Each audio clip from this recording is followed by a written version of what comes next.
Alors ce matin, les employés d'Hydro-Québec font une manifestation devant leur bureau. Et puis, je suis avec Yannick Proulx, qui est conseiller syndical. Alors Yannick, qu'est-ce qui se passe ce matin? Pourquoi manifestez-vous? Bien, les employés de syndicats de technique professionnelle et de bureaux partout à grandeur du Québec ce matin dénoncent les coupures d'emploi des dernières années, mais qui s'annoncent encore plus sauvages d'ici la fin de l'année parce qu'on nous a annoncé une réorganisation majeure.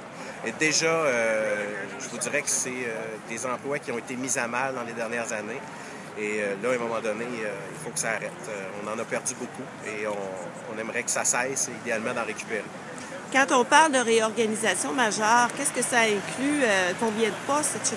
Bien, ce qui va être annoncé pour décembre, on attend de voir c'est quoi, mais on craint. Il y a déjà des choses annoncées. Je vous donne un exemple. Le service du courrier va être aboli. Ce qui fait que si vous voulez envoyer une enveloppe par courrier interne d'un édifice à l'autre, il y a 2 édifices à Rimouski, à 200 pieds environ. Bien, comme il n'y aura plus de préposé courrier à Rimouski, la lettre va partir par messagerie privée à Québec, se faire adresser là-bas et revenir ensuite par messagerie privée à l'édifice 200 pieds à côté.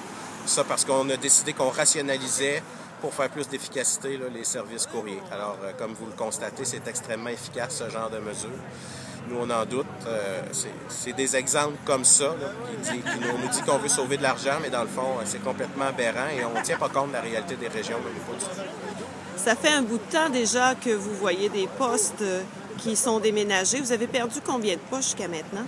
Dans le Bas-Saint-Laurent, seulement de 2010 à 2011, au Bas-Saint-Laurent, c'est 60 postes. Si on prend Bas-Saint-Laurent-Gaspésie, dans les dernières années, c'est plus de 100, mais souvent aussi, il y a des postes qui ont diminué énormément de qualité. Des gens qui sont déclarés excédentaires, qui ont été formés des fois aux frais d'Hydro pour faire des emplois d'experts dans certains domaines, qui se retrouvent avec des emplois vraiment d'exécution très simples, où on ne fait plus appel à leurs compétences.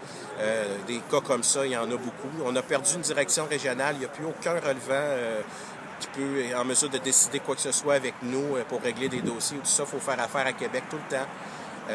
Vraiment, là, la présence d'Hydro-Québec en région, c'est un gros point d'interrogation et c'est à craindre encore pour les années à venir. Il faut absolument que ça change de direction. Qu'est-ce que vous souhaitez justement qu'il se passe? Est-ce que la population va être mise à contribution pour vous appuyer? Bien, écoutez, déjà, plusieurs élus municipaux nous ont appuyés l'an passé. Là, c'est vraiment les décideurs. La population et les décideurs doivent prendre ce dossier-là.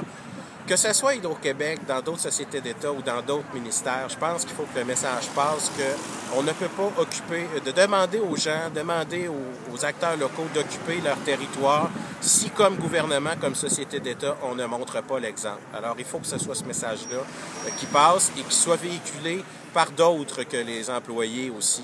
Nous, on l'a véhiculé depuis déjà plusieurs années. Maintenant, c'est le temps que tout le monde véhicule ce message-là. Bien, merci beaucoup, Yannick Proulx. Merci à vous.